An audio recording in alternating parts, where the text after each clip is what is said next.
Vamos então iniciar a resolução dos exercícios referentes ao conjunto vou aplicar mais de figuras geométricas planas e vamos começar pelo exercício número 1, cujo enunciado é o seguinte: considera a circunferência seguinte, centro O e raio OA. Usando as letras da figura, dá exemplo de um raio, um diâmetro, um ponto equidistante de A e D e um ângulo ao centro. Portanto, vamos ver dinamicamente a resolução em termos de GeoGebra. Vamos então responder à primeira pergunta. Portanto, a primeira pergunta manda-nos dar exemplos de um raio. Temos aqui um exemplo de um raio, portanto, OA. Não esquecer que o raio é o segmento de reta que no centro da circunferência é um ponto da circunferência. Portanto, temos aqui um exemplo, OA. Temos aqui outro, OE. Temos aqui outro, OF. Atenção que OC não é um raio, não é? Porque está a unir o centro da circunferência a um ponto que não pertence à circunferência.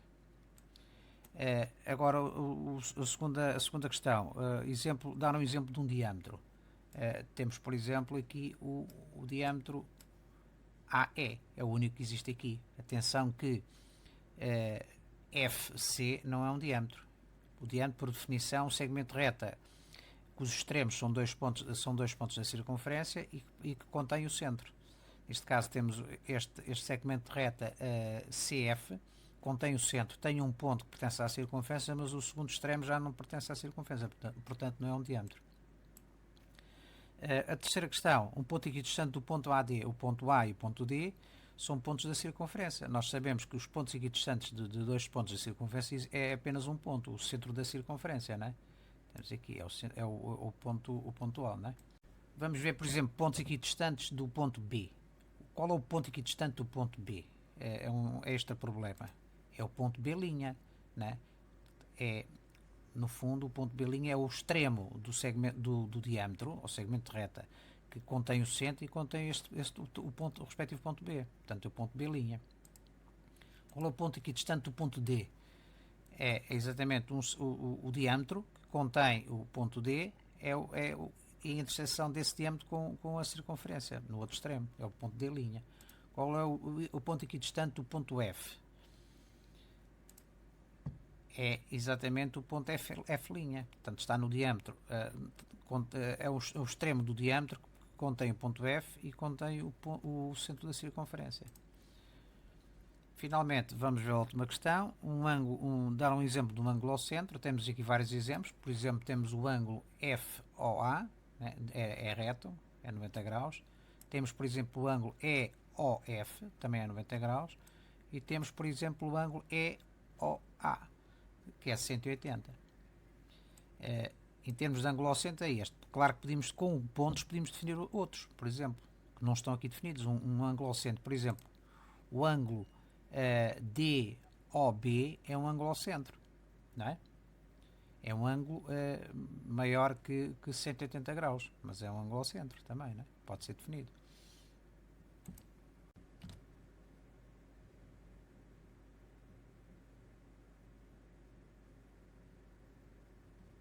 Vamos então passar ao exercício número 2, cujo enunciado é o seguinte: traça no teu caderno uma circunferência com 5 cm de diâmetro e uma circunferência com 3,5 cm de raio.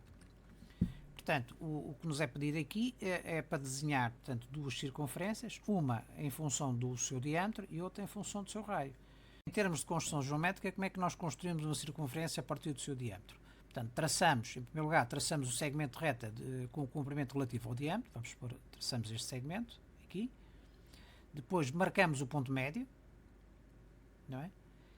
E consideramos esse ponto como centro da circunferência, e com a ponta cega do compasso neste ponto e com a abertura até um dos extremos, ou este ou aquele, que é igual, traçamos a circunferência.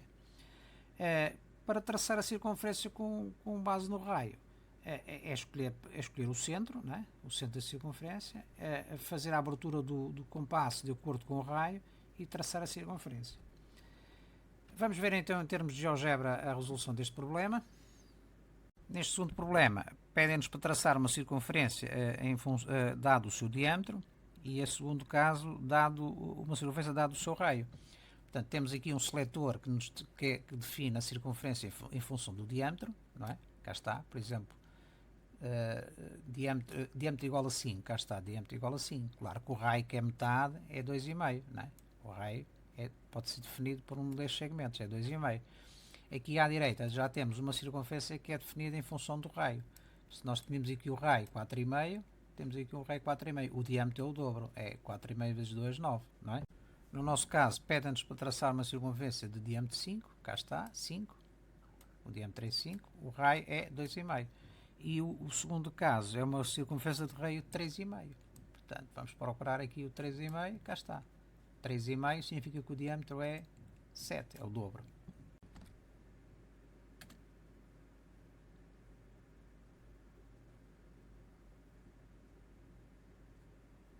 Temos então o exercício número 3, que diz o seguinte: na figura estão representados 6 círculos de centro O. Identifica todos os casos em que a parte sombreada corresponde a um ângulo ao centro e um setor circular. Portanto, para resolvermos este problema, temos que saber, recordar-nos do conceito de que é um ângulo ao centro e do que é um setor circular. Um ângulo ao centro nada mais é que o conjunto de pontos que estão entre os lados extremos desse ângulo e cujo vértice desse ângulo é o centro da circunferência. O setor circular, por sua vez, é a interseção do círculo correspondente e do ângulo ao centro que estamos a considerar. E, portanto, o conjunto de pontos é um conjunto de pontos que fica delimitado pelos os lados extremos do ângulo e pela circunferência. Vamos ver em termos dinâmicos no GeoGebra. Neste terceiro problema dão-nos aqui 6 casos e pedem-nos para identificar um ângulo ao centro. Ora, vamos ver primeiro caso. Isto aqui o que é? Isto aqui nem é um ângulo ao centro, porque o vértice deste ângulo não está no centro. Vamos ver mais à frente que isto designa-se por um ângulo inscrito. Isto é, o vértice é um ponto da circunferência. Este aqui já é um ângulo ao centro, não é? Tem o vértice no centro da circunferência. Este também é um ângulo inscrito, não é? Este já é um ângulo ao centro.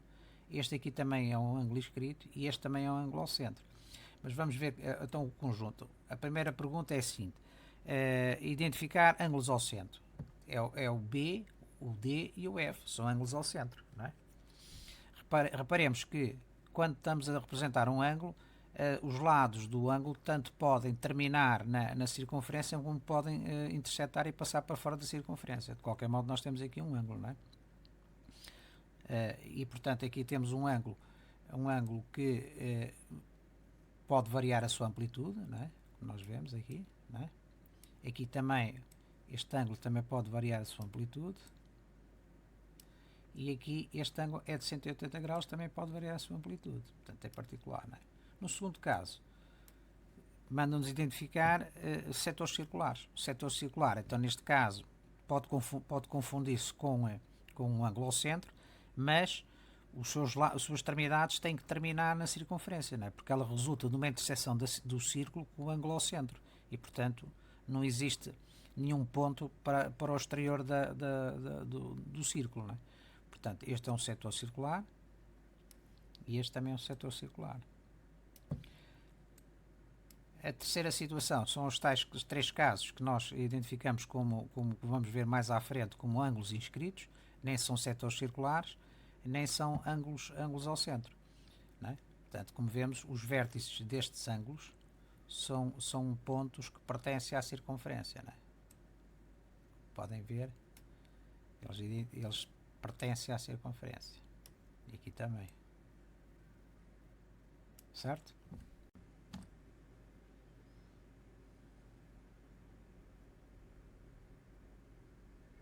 Vamos então ao exercício número 4, cujo enunciado é o seguinte: na figura ao lado está representada uma circunferência de centro O, a amplitude do ângulo A ou B, portanto A ou B, este ângulo ao centro, é de 70 graus. Calcular o ângulo B ou C, o OCB e o CBO, isto é, os ângulos internos deste triângulo definido pelos pontos OBC. E classificar o triângulo OBC relativamente à amplitude dos ângulos. Portanto, em termos da primeira pergunta, nós sabemos que o ângulo A ou B é igual a 70 graus, é um ângulo ao centro. Também sabemos que a soma de amplitude do ângulo A ou B com o ângulo B ou C é 180 graus. Então, se conhecemos este e sabemos o valor da soma, podemos calcular a segunda parcela. Portanto, BOC é a diferença entre 180 menos 70, ou que seja, dá 110 graus. Por outro lado, o OC é igual ao B, o lado OC é igual ao lado OB, porque é o raio da circunferência. Então, o triângulo que está aqui definido é um triângulo isósceles. Se o ângulo BOC é igual a 110 graus, não é? E se os dois ângulos da base são iguais, porque o triângulo é isósceles, então podemos dizer que duas vezes este ângulo é igual à diferença de 180 menos 110, ou seja, 70 graus dividido por 2 dá 35 graus. Este é o valor dos ângulos da base. Isto é o ângulo CBO é igual ao ângulo OCB, igual a 35 graus. Tínhamos um segundo método. Sabemos que este ângulo a verde, o ângulo AOB, é um ângulo externo do triângulo. Portanto, a soma da amplitude do ângulo externo é igual à soma dos ângulos das amplitudes dos ângulos internos não adjacentes. Isto é, 70 graus é igual à soma dos internos não adjacentes. Quais são os ângulos internos adjacentes? São exatamente os ângulos OCB e o ângulo CBO. Isto é, 70 graus é igual a 35 mais 35. Portanto, 70 é igual à soma dos internos não adjacentes. Sabemos que são iguais, portanto, é dividido 70 por 2. Vamos obter os 35 graus. Não é? Este é um segundo método. Relativamente à segunda pergunta, mandamos classificar o triângulo. O triângulo OBC é um triângulo, quanto aos lados, é isósceles, já sabemos, porque estes lados são congruentes, são iguais ao raio da circunferência, mas quanto aos ângulos, é um triângulo obtusângulo. Porquê? Porque tem um ângulo obtuso. Portanto, a classificação em termos gerais deste triângulo é um triângulo isósceles obtusângulo. Apenas a classificação quanto aos ângulos é um triângulo obtusângulo. Vamos ver em termos dinâmicos no GeoGebra. Vamos então ver esta quarta pergunta. No fundo, mandam-nos calcular o ângulo BOC, não é? O ângulo OCB e o ângulo CBO. Ora bem, vamos ver primeiro algumas questões de construção. Portanto, nós fazendo variar o raio da circunferência, reparemos que o ângulo AOB não é alterado, não é?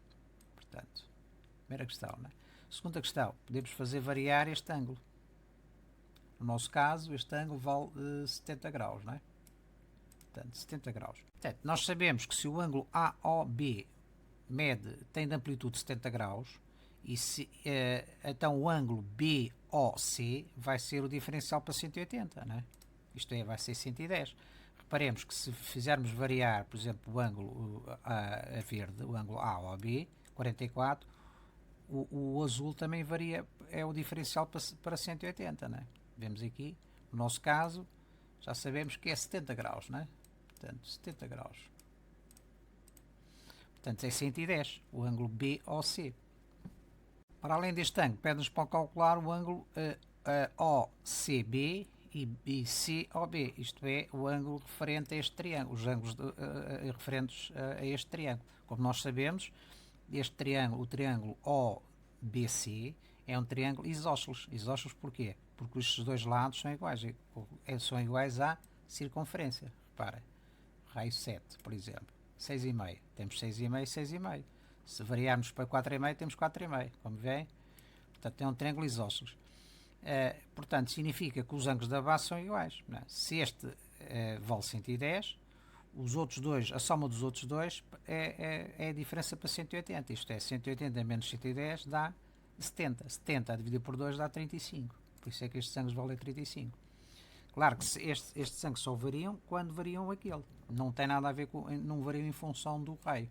Se fizermos uma variação do ângulo a verde, vamos pôr para, por exemplo, 40 graus, cá está, o diferencial para 180 passa a ser 40, não é?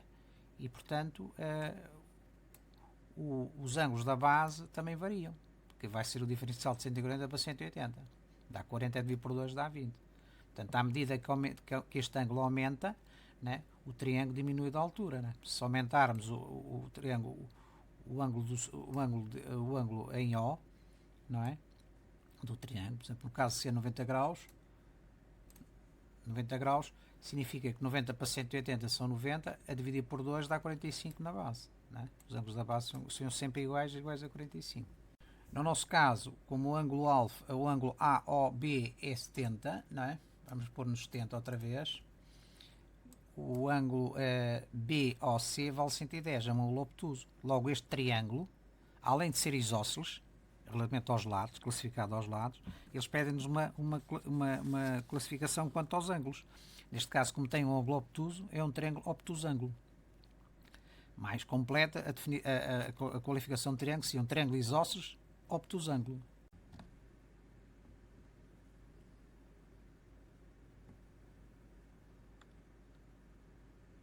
Vamos finalmente ver a última questão deste conjunto de exercícios, exercício número 5. O enunciado diz-nos o seguinte: na figura ao lado, a reta R, esta reta, é tangente à circunferência no ponto O. A amplitude do ângulo CAB, portanto, a amplitude do ângulo CAB é de 60 graus.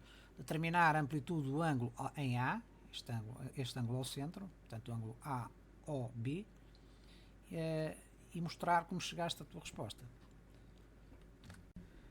Então, sabemos que o ângulo CAB, que é este ângulo, é aqui, não está aqui visível o ponto C, mas é o ponto C, é igual a 60 graus.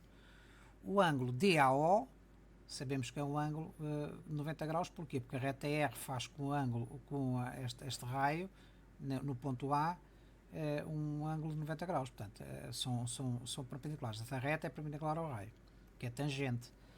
Logo, DAO, portanto, DAO, que é 90 graus, mais CAB, que é os tais 60, mais o BAO, que é o ângulo que queremos determinar, que é este ângulo azul, é igual a 180 graus.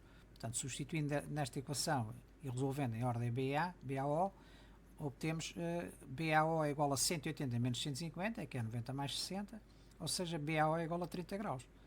A soma destes três ângulos são sempre 180 graus. Sabendo que o triângulo OAB é um triângulo isósceles, não é? Porque estes dois lados correspondem ao raio da circunferência, então os ângulos da base são iguais. Portanto, se este ângulo é igual a 30 graus, então significa que o ângulo oposto da base, o outro ângulo adjacente, também é 30 graus. Não é? Por outro lado, sabemos que o somatório, a soma dos ângulos internos de um triângulo são 180 graus. Então, sabendo isso, podemos calcular o ângulo ao centro. O ângulo ao centro vai ser igual à diferença da soma dos ângulos da base para 180 graus, ou seja, igual a 120 graus neste caso.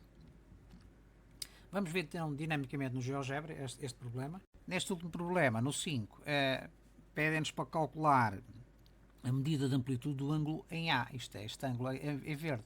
Né? Vamos ver a construção. Temos a circunferência, traçamos um raio.